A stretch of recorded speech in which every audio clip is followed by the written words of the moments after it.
Unmute-nya tolong dibuka. Ya. Unmute-nya tolong dibuka. Tolong di unmute dulu.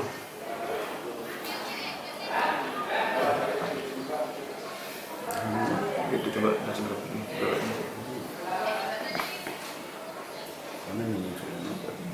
Oh, ini sudah.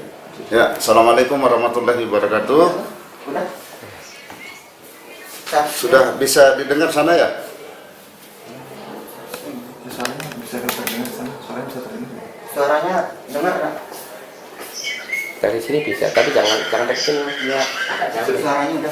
Sudah ya. Dilanjutkan. Masuk sini ya. Good. Langsung share. Boleh memperkenalkan diri boleh. Gambarnya udah? Iya. Gambar. Langsung. Gambarnya sudah kelihatan. Coba lihat dulu. Sudah. Coba lihat. Sudah kelihatan? Sudah. Gambarnya sudah. Ya, terima kasih. Baiklah, assalamualaikum warahmatullahi wabarakatuh. Selamat pagi menjelang siang ya, dan salam sejahtera untuk kita semua. Izinkanlah saya menyapa adik-adik mahasiswa baru kita ya, mahasiswa baru Fakultas Teknik tahun 2020. Selamat datang ya, selamat bergabung sebagai keluarga atau sebagai bagian keluarga besar Fakultas Teknik Universitas Mataram. Mudah-mudahan nanti adik-adik mahasiswa juga bisa belajar lebih baik di Fakultas Teknik. Baiklah, kita langsung ke materi aja ya. Materinya di bidang ke mahasiswaan ya.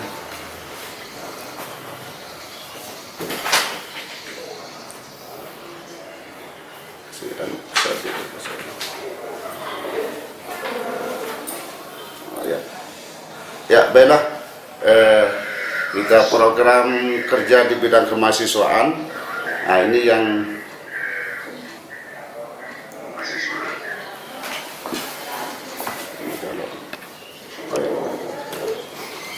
kegiatan kemahasiswaan ya. Kegiatan ini di tingkat fakultas. Ini adalah penetapan pengurusan Ormawa. Ini dilakukan setiap tahun ya. Biasanya pada akhir bulan Desember. Kemudian ada pelatihan PKM, ada juga Pilmapres, ada juga LKMM dan karakter bangsa. Nah, ada juga kegiatan yang dilakukan di fakultas itu disnatalis ya. Kemudian ada juga PTPK. Nah, ada juga seleksi peserta beasiswa, ini beasiswa PPA ya, bagi mahasiswa yang berprestasi. Nah, ini ada juga PKKMB yang dilakukan kita sekarang ini. Nah, ini kegiatan fakultas setiap tahun ya. Kemudian ada bakti sosial, ada kemah bakti mahasiswa. Nah, selain itu juga ada kegiatan Ormawa. Kegiatan Ormawa yang dilakukan ini oleh DPM ya, oleh BEM ya. Dan ini juga masing-masing proker ini DPM maupun BEM juga punya kegiatan ya, kegiatan tersendiri. Kemudian di antara kegiatan BEM dan DPM ada namanya juga ada UKM Fakultas Teknik. Nah, kegiatan UKM, kegiatan mahasiswa teknik itu ada 6. Nah, mana yang 6? Yaitu adalah asyurat. Ini yang beragama Islam, kemudian yang beragama Hindu juga ada ke MHDT. Kemudian ada warung seni, ada LPP Momen, ada Sportek, ada Warna Fatala. Itu ada 6. Nah, kebetulan satu ini belum kita membuat SK tentang wirausaha. Kemudian selain itu juga ada namanya himpunan. Ini biasanya di jurusan masing-masing. Sehingga kita sebut nama himpunan mahasiswa sipil, himpunan mahasiswa mesin, HMM, kemudian elektro, HME, dan himpunan informatika. Ini ada 4 himpunan. Nah, ini juga kita belum buat untuk arsitek ya.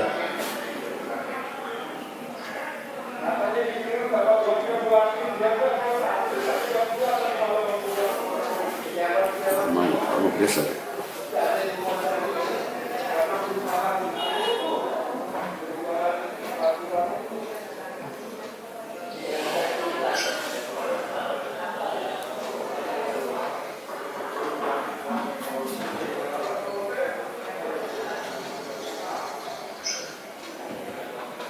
Nah, itu juga ada program ya. Program mahasiswa, program ini adalah program yang nilainya itu 50%. Ini biasanya program yang dimiliki oleh Kemenristek-Dikti ya. Ini program setiap tahun, ini ada lomba jembatan, ada robot seni, ada robot berkaki pemadam api, robot beroda sepak bola, kemudian ada mobil hemat energi, gemastik, Pimnas ya, Piksiminas, KPKM, ada juga Pomnas ya, MTQ juga ada ya. Ini program dari Dikti. Kemudian selain itu juga ada program mandiri ya. Ini biasanya program mandiri ini nilainya adalah 30%. Di antaranya adalah lomba-lomba yang pernah kita lakukan, itu termasuk lomba rancang bendungan. Ya, lomba rancang bendungan, program lomba rancang kuda-kuda, kemudian ada roket ya, kemudian ada juga lomba-lomba yang lain. Kemudian ini kegiatan non lomba. Nah, ini ada kegiatan non lomba macam yang kita sudah lakukan.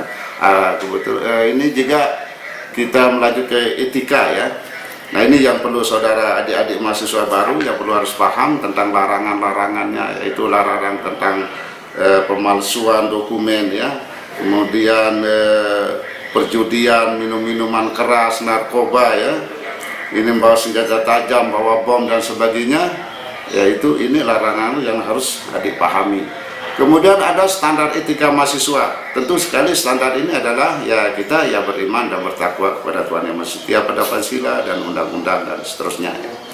Kemudian ada etika yang lain, etika dalam proses kegiatan pembelajaran ya.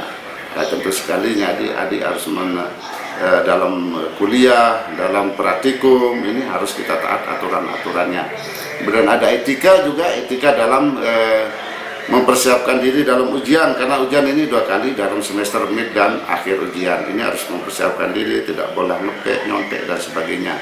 Nah, ini juga ada etika dalam pengerjaan tugas laporan. Ini harus dipahami tentang tidak boleh ada plagiat dan sebagainya.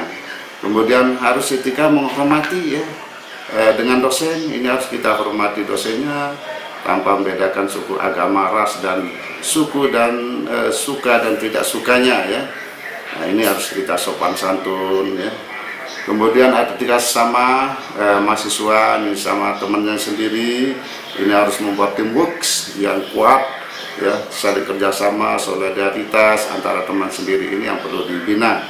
Kemudian ada etika dengan tenaga kependidikan. Nah, ini harus saudara sopan kepada tenaga, kepada KTU ya, kasubag ini harus sopan adik-adik ya. Kemudian ada menghormati pimpinan. Pimpinan ini harus dihormati ya.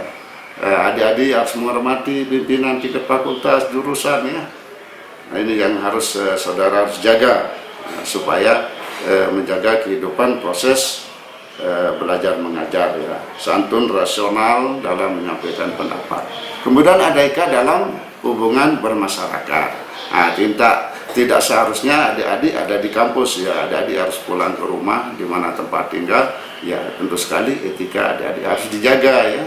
Ya, termasuk etika dalam panutan atau membawa panutan yang terpuji ke masyarakat di tempat tinggal itu, ini harus dipahami kontribusi adik-adik ya kepada masyarakat dan norma-norma kepada masyarakat atau hukum adat ya maupun hukum agama, ini harus dihormati. Kemudian ada juga kode etik. Nah, kode etik ini supaya etika ini berjalan, ada penegakan kode etik. Selalu kode etik ini itulah komisi disiplin. Nah, komisi disiplin lah yang dianggotakan oleh dekan, wakil dekan 3, para eksekutif BEM, kemudian semua anggota-anggota ini melakukan pemeriksaan apakah laporan itu sudah benar, mencatat data dan sebagainya.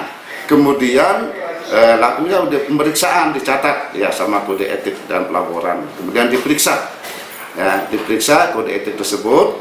Ya. Kemudian ini wajib diselesaikan oleh ketua itu sebelum 14 hari. Ini kode-kode etik ini kalau ada etika atau kesalahan melanggar. Kemudian ada sanksi, ya. Sanksi inilah ya jenis sanksi. Laporan itu teguran, peringatan tertulis, coursing dan diberhentikan sebagai mahasiswa. Kemudian aja penjatuhan sanksi terhadap mahasiswa pelapor diberikan oleh dekan setelah perhatikan rekomendasi dan hasil-hasil pemirsa dari tim tadi itu. Ya, saya kira demikian dari saya. Wabillahi taufiq wal hidayah. Wassalamualaikum warahmatullahi wabarakatuh. Terima kasih Pak.